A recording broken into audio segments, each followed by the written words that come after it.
Bismillahirrahmanirrahim. Assalamualaikum warahmatullahi wabarakatuh.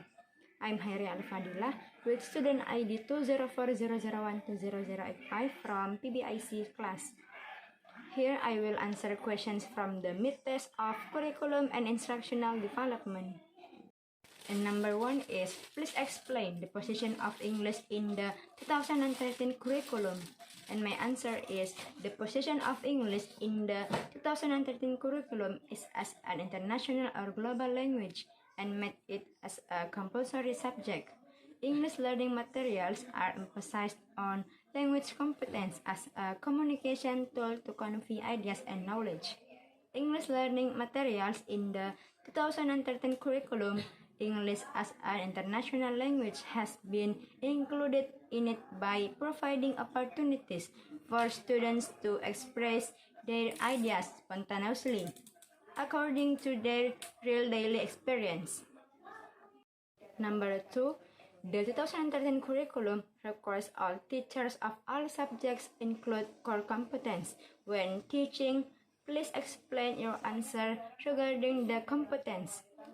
And the 2013 curriculum requires all teachers of all subjects include core competence when teaching, and the competencies is a concept, management, and the skills needed to do or carry out work based on knowledge, skills, and work attitudes. Question number 3. When you are required to teach English subject to a group of students, you must carry out core activities. Please explain your answer concerning the core activities in teaching. And I think the core activities in teaching is mastering subject matter, learning approaches, utilizing learning media, triggering and maintaining student involvement, assessing learning process and outcomes, and using correct and appropriate language in learning. And number 4, after completing your whole teaching process, would you do an assessment? What do you know of an assessment? How would you do the assessment? Assessment is a process of collecting and processing information to measure the achievement of student learning outcomes.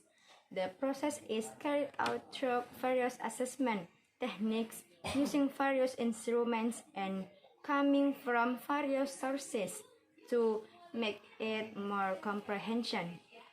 Number 5, in your opinion, is it important to have a syllabus for a teacher when teaching English course? Why? And what is a syllabus and what is it for? What does a good syllabus look like? I think the syllabus is very important for a teacher when teaching English course because the syllabus in the learning implementation plan includes facilitating, expediting, and improving the results of the teaching and learning process, and compiling various professional, systematic, and efficient learning plans. The syllabus is a set of learning plans and assessments that are systematically arranged to achieve mastery of basic competencies. As a guideline or reference for further learning development, a syllabus that looks like a component that has been determined by the government and is clearly a component that exists. And number 6, according to the 2013 curriculum, teachers are required to make their lesson plans for teaching. Do you agree with it? What do you know of a lesson plan? If you need to make a lesson plan, what type of lesson plan will you make? Between Undang-Undang Nomor 22 Tahun 2016 dan Undang-Undang Nomor 14 Tahun 2019. Why do you use the type, and please explain your answer? I agree with that because it makes it easier for teachers in the teaching and learning process. Lesson plan is a teacher's grip in teaching in the classroom. The lesson plans are made by the teacher to help her teach in accordance with the competency standards and basic competencies on that day, and the instructors walk through of what students need to learn and how it will be done effectively during class time.